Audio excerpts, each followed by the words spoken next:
அன்புள்ளம் கொண்ட அனைவருக்கும் வணக்கம். நாம கந்த புராணத்தை தொடர்ந்து பார்த்துட்டு வரோம். அந்த வரிசையில நேத்திய தொடர்ச்சியை இன்னைக்கு நம்ம பார்க்கலாம். இரவு முழுவதும் சூரபத்மன் தூங்கவில்லை. பொழுது நீண்டு கொண்டே செல்வதாக அவனுக்கு தோன்றியது. பூத சேனைகளை பொடி செய்து சிவகுமாரனையும் புறம் கண்டு ஓட செய்ய அவன் நெஞ்சமும் கைகளும் துடித்தன. பகல் பொழுதில் நடந்த போரிலே பானுகோபன் வெற்றி பெற முடியாது திரும்பியது அவன் கோபத்தை அதிகரிக்க செய்தது. பொழுது விடியும் வரை அவன் காத்திருக்கவில்லை. உதயத்திற்கு வெகு நேரம் இருக்கும் முன்பாகவே எழுந்துவிட்டான். 1008 அண்டங்களிலும் உள்ள அசுர வீரர்கள் அனைவரும் போருக்கு ஆயத்தமான நிலையில் மகேந்திரபுரிக்கு வந்து சேர வேண்டும் என உத்தரவிட்டான். காற்றினும் கடுகிய வேகத்தில் 4 வகை சேனைகளும் மகேந்திரபுரியில் வந்து குவியலாயின. சூரபத்மன் நீராடி நிந்திய கர்மானுஷ்டங்களை முடித்துக்கொண்டு வீரலட்சுமியை பூஜை செய்தான். பின்னர் கவசங்கள் பூண்டு ஆயுதங்கள் தரித்து அரண்மனையை விட்டு வெளிப்பட்டான். அவன் கழுத்திலே தும்பை மாலை அசைந்தாடியது. மிகவும் உயரமான சிகரம் ஒன்றிலே ஏறி படைகளை பார்வையிட்டான். அவனை கண்டதும் அசுர வீரர்கள் விண்ணதிர கோஷமிட்டனர். சிங்கமுகனுடைய குமாரன் அதிசூரனும் தாரகனுடைய குமாரன் அசுரேந்திரனும் அவனுக்கு உதவியாக வந்து சேர்ந்தனர். சூரபத்மன் அவர்களை வரவேற்று ஆசி கூறி படைகளை தலைமை தாங்கி நடத்தும் பொறுப்பை அளித்தான். தொண்டகம், துடி, அம்பை, தூரியம், முருடு, கொம்பு, படகம் முதலான வாத்தியங்கள் முழங்கின. யானைகள் பிளிரின. குதிரைகள் கனைத்தன. தேர்களின் சக்கரங்கள் கடகடவென உருண்டன. படைகள் நடந்து செல்கையில் தூசி எழுந்து பார்வையை மறைத்தது. அதே சமயம் கிழக்கிலே சூரியன் உதயமானான். அசுரப்படைகள் சூரபத்மன் தலைமையில் சண்டைக்கு வருவதை அறிந்த இந்திரன் நடுநடுங்கி முருகப்பெருமானிடம் ஓடி சென்று தெரிவித்தான். எம்பெருமானே, சூரன் போருக்கு வந்துவிட்டான், அவனை தாங்கள் வெற்றி காண வேண்டும் என்று கூறினான். வாயு தேவன் ரதத்தை கொண்டு வந்து நிறுத்தினான். சூரனை எதிர்க்க வேலவன் அத்தேரில் ஏறி புறப்பட்டார். பிரம்மனும் விஷ்ணுவும் மலர்களை தூவி துதித்தனர். தேவர்கள் வேத வாக்கியங்களால் வேண்டினர். தக்கை, உடுக்கை, கல்லரி, தடாரி முதலிய வாத்தியங்களை ஒலித்துக்கொண்டு பூத சேனைகள் புறப்பட்டன. போர்க்களத்தை நெருங்கியதும் இரு சேனைகளும் ஒன்றன் மீது ஒன்று பாய்ந்து தாக்கின. அசுர வீரர்கள் மரங்களையும் பாறைகளையும் பெயர்த்து எறிந்தனர். பூத சேனைகள் தண்டம், கழுமுள், சக்கரம், வேல், சூலம் முதலான ஆயுதங்களால் அசுரனை தாக்கினர். அஸ்திரங்கள் சீறி பாய்ந்தன.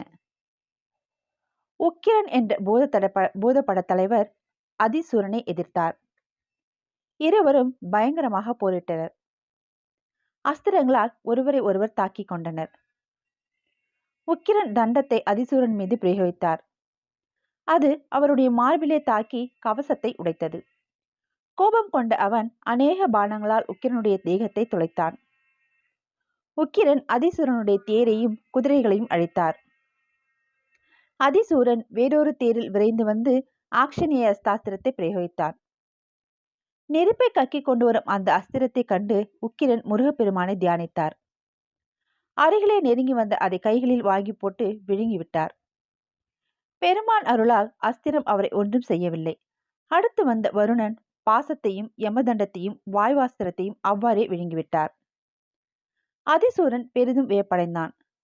கோபத்தால் குமுறிய அவன் சிவாஸ்திரத்தை எடுத்து பிரயோகித்தான். உக்கிரன் அழிந்து விட்டான் என்று அசுர வீரர்கள் கூத்தாடினார்கள். தேவர்கள் அந்த மிகுந்த கோபத்தோடு தம்மை நெருங்கி வந்த சிவாஸ்திரத்தை கண்டதும் உக்கிரன் கையிலே வைத்திருந்த தண்டத்தை எரிந்துவிட்டு இரு கைகளும் கூப்பியவராய் கண்களை மூடி மனதிலே இறைவனை தியானித்து பஞ்சாசரத்திலே ஜெபிக்கலானார். நிராயுத பாணியாகவும் இறைவனை தியானிப்பவராகவும் நின்ற உக்கிரனை சிவாஸ்திரம் வலம் வந்து ஈசனிடம் திரும்பியது. அந்த அஸ்திரத்தை இறைவன் அதிசூரனுக்கு அளித்த போது நிராயுத பாணியின் மீது பிரயோகம் செய்யப்படுமானால் அது தம்மிடமே திரும்பிவிடும் என்று எச்சரித்திருந்தார். அதன் காரணமாக சிவாஸ்திரம் உக்கிரனுக்கு ஊறு எதுவும் செய்யாமல் திரும்பி சென்று இறைவனை அடைந்துவிட்டது. தேவர்கள் மலர் மாறி பெய்து ஆனந்த கூத்தாடினார்கள். அந்த காட்சி அதிசூரனுடைய நெஞ்சத்தை வேதனையால் பிழிந்து எடுத்தது. தேரிலிருந்து குதித்து தண்டத்தை ஓங்கிக் கொண்டு அவர் மீது பாய்ந்தான். உக்கிரன் ஒரு கையால் அவனை தடுத்து மற்றொரு கையால் அவனுடைய தண்டத்தை பிடுங்கி மார்பிலே அடித்தார். மார்பு இரண்டாக பிளக்க அதிசூரன் தரையிலே விழுந்து உயிரை விட்டான். அதிசூரன் மாண்டான் என்ற செய்தியை கேட்டதும் அசுரேந்திரன் பெரும் படையுடன் பூதசேனைகள் மீது பாய்ந்து உக்கிரமாக தாக்கினான். கனகன் என்ற பூதப்படை தலைவன் அசுரேந்திரன் தேரிலே குதித்து அதன் சாரதியை ஓர் அறையால் கொன்றான். திகைத்து நின்ற அசுரேந்திரன் மீது பாய்ந்து அவன் கையில் பிடித்திருந்த வில்லை பிடித்து எடுத்து கயிற்றை வில்லினால் அடித்து அறுத்தார். அசுரேந்திரன் மற்றொரு வில்லி கொண்டு ஏக காலத்தில் 1000 கணைகளை கனகன் தோள்களை குறிவைத்து எய்தான். பானங்கள் இரு தோள்களையும் சல்லடை கண்களாக துளைத்து குருதியை பெருக்கெடுத்து ஓட செய்தன. அந்த வேதனையை தாளாத கனகன் சிறிது நேரம் ஸ்தம்பித்து நின்றான். கனகன் நிலைமையை கண்ட உன்மத்தன் என்றொரு படைத்தலைவன் ஓடி வந்து அசுரேந்திரனை எதிர்த்தான். அவனாலும் அசுரேந்திரனை ஓய வைக்க முடியவில்லை. அசுரேந்திரன் அற்புதமாக பானங்களை சொரிந்து அவனையும் பின்வாங்க செய்தான். அப்போது மந்தன் என்ற பூதசேனை தலைவன் மலை சிகரம் ஒன்றை பெயர்த்தெடுத்து கொண்டு வந்து அசுரேந்திரன் மார்பிலே எறிந்தான். அசுரகுமாரன் சிறிதும் மனம் கலங்காது அந்த மலையை சிகரத்தை மார்பிலே ஏற்றுக்கொண்டான். அவன் மார்பிலே தாக்கிய சிகரம் எவ்வித ஊரும் செய்யாது பந்து போல திரும்பி வெகு தூரம் சென்று விழுந்தது. மந்தனும் விரைவிலேயே அசுரகுமாரனுடைய தாக்குதல்களினால் நிலை குலைந்து நிற்கும்படியாகிவிட்டது. மந்தனை தொடர்ந்து சிங்கன் அசுரேந்திரனை எதிர்த்து கைகளைத்து போனான். அசுரகுமாரனுடைய பான பிரயோகத்தை எதிர்த்து பிரயோகங்களால் எவ்வளவு தடுத்தும் ஈடு கொடுக்க முடியவில்லை. ஒவ்வொருவராக பூதப்படை தலைவர்கள் அசுரகுமாரனை எதிர்த்து சோர்ந்து போய் நிற்பதை கண்ட வீரபாகு தேவருடைய வீரர்களில் ஒருவனான தண்டகன் முன் வந்து ஏக காலத்தில் பல பானங்களை அசுரேந்திரன் முகத்தை குறிவைத்து எய்தான். அசுரேந்திரன் அத்தாக்குதலில் இருந்து தன்னை காத்துக்கொள்ள மிகுந்த சிரமத்துக்குள்ளாக நேரிட்டது. 1-2 பானங்கள் அவன் நெற்றியிலும் முகத்திலும் வந்து தாக்கி காயப்படுத்தின. அதனால் கோபம் கொண்ட அவன் 8 அஸ்திரங்களால் தண்டகனுடைய நெற்றியை தாக்கினான். தண்டகன் குருதி பெருக்கெடுக்கும் நெற்றியுடன் பின்வாங்கினான். தண்டகன் பின்வாங்கியதும் சோமுகனும் விஜயனும் ஒருவர் பின் ஒருவராக வந்து அசுரகுமாரனை எதிர்த்து போரிட்டனர். அசுரகுமாரனோ சிறிதும் சளைக்காமல் அவர்களை எதிர்த்தான். அசுரேந்திரனை எதிர்த்தவர்கள் அனைவரும் சோர்ந்து போனார்களே தவிர அவனை தடுக்க முடியவில்லை. புற்றிலிருந்து ஈசல்கள் புறப்படுவது போல் அவனுடைய வில்லிலிருந்து பானங்கள் புறப்பட்டு வண்ணம் இருந்தன. நாணை அறுத்து வில்லை ஒடித்தால் இமைக்கும் நேரத்தில் மற்றொரு வில்லை கொண்டு போரிட்டான். அசுரேந்திரனுடைய வீர மிகுந்த எதிர்ப்பின் முன்பு பூதசேனை தலைவர்கள் தடுமாறுவது கண்ட வீரபாகுதேவர் இனியும் அவனை விட்டு வைப்பது கூடாதென முடிவுக்கு வந்தார். இரு தோள்களையும் தட்டி உடலை சிலிர்த்து வீரகோஷம் எழுப்பியவாறு அவன் முன்பு ரதத்தை கொண்டு வந்து நிறுத்த செய்தார். அவரை கண்டதும் அசுரகுமாரனும் உற்சாகத்தோடு துள்ளி குதித்தான். இருவரும் கயிற்றை சுண்டி போர் ஒலி எழுப்பினர். வீரபாகு பானங்களை மழையென பொழிந்து அசுரேந்திரனுடைய உடலை துளைத்தார். உடலெங்கும் காயங்களிலிருந்து இரத்தம் பெருகியது. அசுரேந்திரன் அர்த்த சந்திர பானங்கள் 1000 பிரயோகித்து வீரபாகு தேவருடைய உடலை இரத்தத்தால் நனைய செய்தார். ஒருவர் மாற்றி ஒருவர் பயங்கரமான அஸ்திரங்களால் தாக்கிக் கொண்டனர். இருவருடைய ரதங்களும் பானங்களால் பொடி பொடியாயின. அடுத்த கணமே இருவரும் புதிய ரதத்திலே போரிட்டனர். வீரபாகு தேவர் கோபம் மிகுந்தவராய் விண்ணிலே எழுந்து அசுரேந்திரனுடைய ரதத்தில் போய் குதித்தார். அந்த வேகத்தில் ரதம் பிளந்து போயிற்று. வாளை உருவி அசுரகுமாரனுடைய ஒரு கரத்தை வெட்டி எறிந்தார். அசுரேந்திரன் மற்றொரு கையால் தண்டத்தை எடுத்துக்கொண்டு அவர் மீது பாய்ந்தான். வீரபாகு தேவர் அவனுடைய தாக்குதலை தம்முடைய வாளால் தடுத்து அவன் தலையை அறுத்து தள்ளினார். அசுரகுமாரன் அழிந்தது கண்டு தேவர்கள் மகிழ்ச்சியில் ஆரவாரம் செய்தனர். எஞ்சிய அசுர படைகள் தலைவன் இல்லாததால் சிதறுண்டு பின்வாங்கின.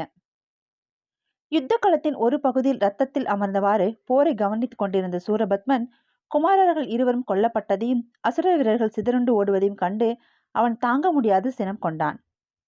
வில்லை வளைத்து நாணை சுண்டிவிட்டான். அந்த சப்தம் யுத்த களத்தையே கிடுகிடுக்க செய்தது. ரதத்தை முன்னணிக்கு ஓட்டி செல்லுமாறு சாரதியிடம் தெரிவித்தான்.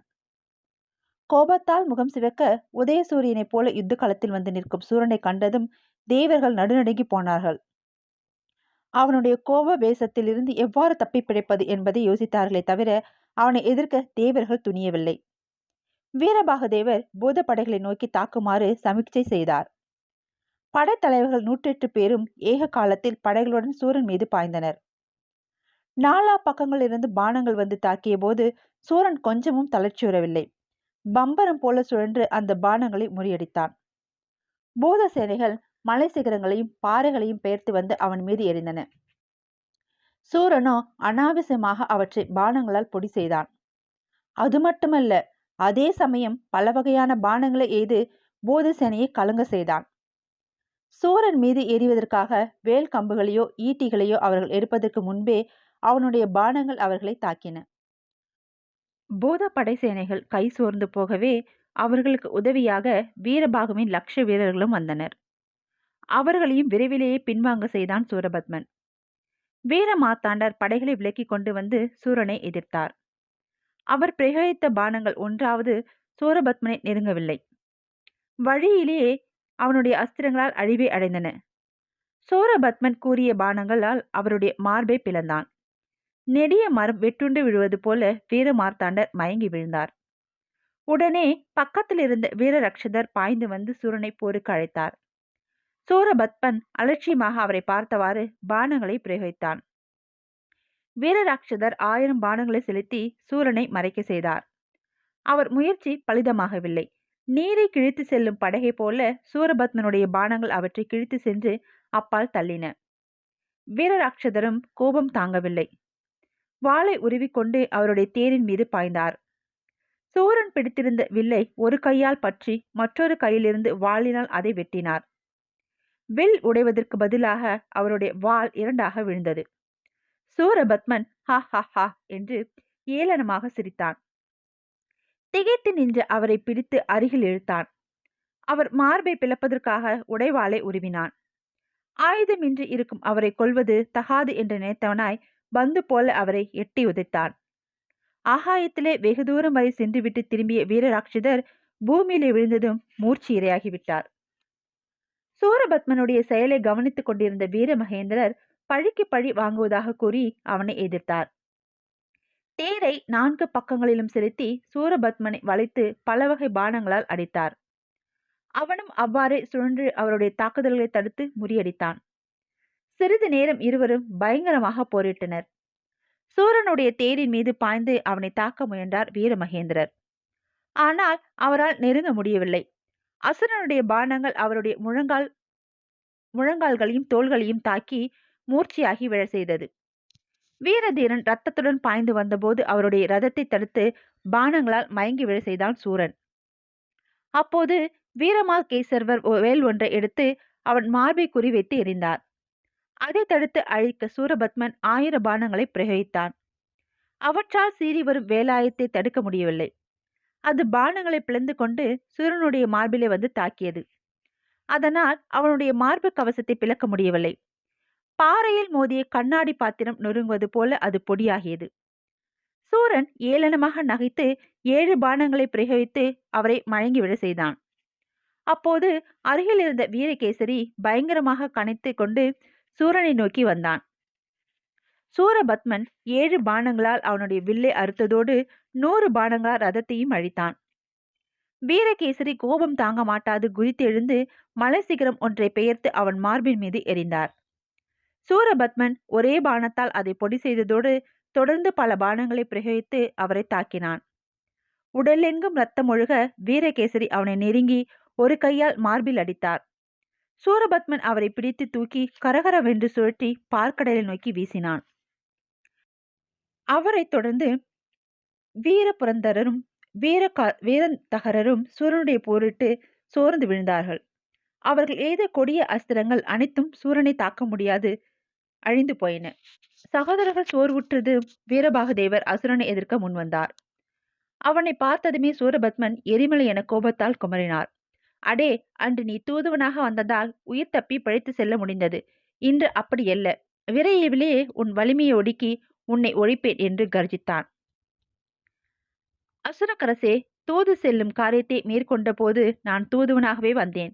இப்போது உன்னோடு போர் செய்ய எதிரியாக வந்திருக்கிறேன். எங்கள் தலைவர் முருகப்பெருமான் எவ்விதம் கட்டளையிடுகிறாரோ அவ்வாறு பணிபுரிய வேண்டியது எங்கள் கடமை. பேசி பொழுதை வீணாக்க வேண்டாம். என்னோடு யுத்தம் செய்க என்று பதிலளித்தார் வீரபாகுதேவர். அந்த வார்த்தைகளை கேட்ட சூரபத்மன் ஆத்திரத்தால் குமுறினான். அவன் உடலிலுள்ள ரோமங்கள் சிலிர்த்தன. கண்கள் நெருப்பை கக்கின. காலினால் தேர்தட்டை உதைத்தான். அந்த வேகத்தில் உலகமே நடுங்கியது. வில்லை வளைத்து பானங்களை சாரமாரியாக பொழிந்து அவர் பார்வையை மறைத்தான். விண்ணிலே செல்லும் மேக கூட்டங்களால் மறைக்கப்பட்ட சூரியன் சற்றைக்கெல்லாம் எவ்வாறு வெளிப்படுகின்றதோ அதுபோல வீரபாகுதேவர் தம்மை மறைத்த சூரியனுடைய அம்பு திரையிலிருந்து வெளிப்பட்டு அவனை பானங்களால் அடித்தார். அந்த கணைகள் யாவும் சூரனை நெருங்கியதும் வலிவிழுந்து மலர் பொழிவது போல் அவன் மீது சொரிந்தன. சூரபத்மன் உடலை சிலிர்த்து கொண்டு அவரை பார்த்து சிரித்தான். அந்த சிரிப்பு வீரபாகுதேவரை நெருப்பென சுட்டது. அவர் மிகுந்த சினத்தோடு யமாஸ்திரத்தை பிரயோகித்தார். சூரபத்மன் அதை கண்டு மறுபடியும் கலகலவென நகைத்தான். தன்னை நோக்கி வரும் அந்த அஸ்திரத்தை தடுக்க அவன் யாதொரு முயற்சியும் செய்யாது அலட்சியமாக அதை பார்த்து கொண்டு நின்றான். சீறி பாய்ந்து வந்த அஸ்திரம் சூரபத்மனை நெருங்கியதும் வலுவிழுந்து அவன் முன்பு தூசு போல வந்து விழுந்தது. அதை கண்ட வீரபாகுதேவர் ஆக்கினோயஸ்திரம், நிர்தியாஸ்திரம், இந்திராஸ்திரம் என ஒன்றன் பின் ஒன்றாக அநேக அஸ்திரங்களை அவன் மீது பிரயோகம் செய்தார். சூரபத்மன் அந்த அஸ்திரங்களை தடுத்து அழிக்க எவ்வித முயற்சியும் செய்யாது கலகலவென்று நகைத்துக் கொண்டு நின்றான். அந்த அஸ்திரங்களும் அவனை ஒன்றும் செய்யவில்லை. அவனை நெருங்கும் முன்னரே அவை வலிமை இழந்து விட்டன. மீறி அவன் உடலிலே வந்து தாக்கினாலும் பூவினால் தாக்குண்டது போன்ற உணர்வையே தோற்றுவித்தன. வீரபாகுதேவர் சூரனுடைய வலிமையை கண்டு பெரிதும் வியப்படைந்தார். பயங்கர அஸ்திரங்களாலும் அவனை ஒன்றும் செய்ய முடியாதிருப்பதை பார்த்து அவன் பெற்ற வரங்களின் மகிமையை உணர்ந்தார். அவரால் பிரயோகம் செய்யப்பட்ட பிரம்மாஸ்திரமும் நாராயணாஸ்திரமும் கூட அவன் உடல் மீது மோதி விழுந்தன. அண்டம் அதிர சூரபத்மன் சிரித்தான். அடே, இப்போதாவது என் பராக்கிரமத்தை உணர்ந்தாயா? எத்தகைய அஸ்திரங்களெல்லாம் நீயும் உன் கூட்டத்தினரும் நம்பிக்கொண்டிருக்கிறீர்களோ அவை அனைத்துமே எனக்கு தூசிக்கு சமானம். பிரம்மாதி தேவர்களாலும் விஷ்ணுவாலும் என்னை ஒன்றும் செய்ய முடியாதிருக்கும் போது நீ என்ன செய்து விடுவாய்? உயிர் பிழைக்க எண்ணம் இருந்தால் இப்போதே ஓடிவிடு என்றான். வீரபாகுதேவர் சூரனுடைய வார்த்தைகளால் மனம் கொதிப்படைந்து தவறாய் சிவாஸ்திரத்தை தியானம் செய்து அவன் மீது பிரயோகம் செய்தார். அதன் உக்கிரத்தை கண்டு அண்டா சராசரங்களும் நடுங்கின. சூரபத்மன் இறைவனை மனதிலே தியானித்து வணங்கி தான் வைத்திருந்த சிவாஸ்திரத்தை பிரயோகம் செய்தான். இரு அஸ்திரங்களும் விண்ணிலே ஒன்றை ஒன்று தாக்கிக் கொண்டன. வெகு நேரம் ஒன்றை மற்றொன்று அழிக்க முயன்று முடியாத முடிவில் இரண்டுமே தம்மை விடுத்தவர்களிடமே திரும்பி சென்றன. எஞ்சிய அஸ்திரமும் பயனற்று போனது கண்டு வீரபாகுதேவர் மனம் வருந்தியவராய் ஆறுமுக பெருமானை தியானித்து வேல் ஒன்றை அசுரன் மீது எறிந்தார். அது அசுரன் மார்பிலே தாக்கி இரண்டாக ஒடிந்து விழுந்தது. வீரபாகுதேவர் தண்டத்தை பிரயோகித்தார். சூரன் அதை தடுக்க தன்னிடமிருந்த தண்டத்தை எறிந்தான். அது வீரபாகுதேவர் பிரயோகித்த தண்டத்தை எதிர்த்து அழித்ததுடன் நில்லாமல் மேலும் சீறி பாய்ந்து வீரபாகுதேவருடைய மார்பிலே வந்து மோதியது. மாபெரும் மலை வந்து மோதியது போல் வீரபாகுதேவர் நிலை குலைந்து உணர்வு மயங்கியவராய் தேர்தட்டிலே விழுந்தார். ரதத்தை ஓட்டி வந்த விசாலி என்பவன் இமைக்கும் நேரத்தில் ரதத்தை ஒரு பக்கமாக செலுத்தி அப்பால் கொண்டு போய்விட்டான். ஒழிந்தான் வீரபாகு என்று கர்ஜித்தான் சூரபத்மன். அதை கேட்ட அசுர வீரர்கள் சந்தோஷம் அடைந்தவர்களாய் புது தெம்போடு பூத சேனைகளை தாக்கினர். எங்கும் பேரழிவு நேர்ந்தது. பின் அணையில் ரதத்திலே அமர்ந்து யுத்தத்தின் போக்கை கவனித்துக் கொண்டிருந்த முருகப்பெருமான் கோபத்துடன் எழுந்தார். சாரதியை பார்த்து ரதத்தை சூரன் முன்பு கொண்டு போய் நிறுத்து, அவன் அட்டகாசத்தை இப்போதே ஒடுக்குவேன் என்றார். ரத சாரதியும் அவ்வாறே விரைந்து ரதத்தை அசுரன் பார்வையில் நன்கு படுமாறு முன்னணியில் கொண்டு போய் நிறுத்தினான்.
அசுரகுமாரன் விடுத்த மோக அசுரத்தை விளக்க தம்முடைய அஸ்திரத்தை பிரயோகித்தார்.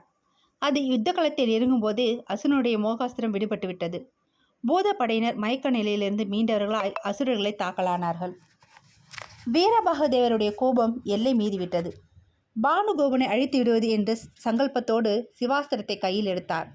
அதை கண்டு அவன் கலங்கி போயிட்டான். சிவா அஸ்திரத்தை தடுத்து நிறுத்த அவனுடைய சிவாஸ்திரம் அப்போது அவனிடம் இல்லை. அது அவனுடைய அரண்மனையில் பூஜை அறையில் இருந்தது. மிகுந்த தேவை என்று தோன்றினால் ஒழிய அதை அவன் எடுப்பதில்லை. ஆகவே யுத்த களத்தில் இருந்தால் சிவா அஸ்திரத்தால் அழிக்கப்படலாம் என்று பயந்து அங்கிருந்து புறப்பட்டு அரண்மனை அடைந்தான். பானுகோபன் சென்றதும் அசுர வீரர்கள் பூத படையினரை எதிர்க்க முடியாமல் தோற்றுப்போய் பின்வாங்கி ஓடினர்.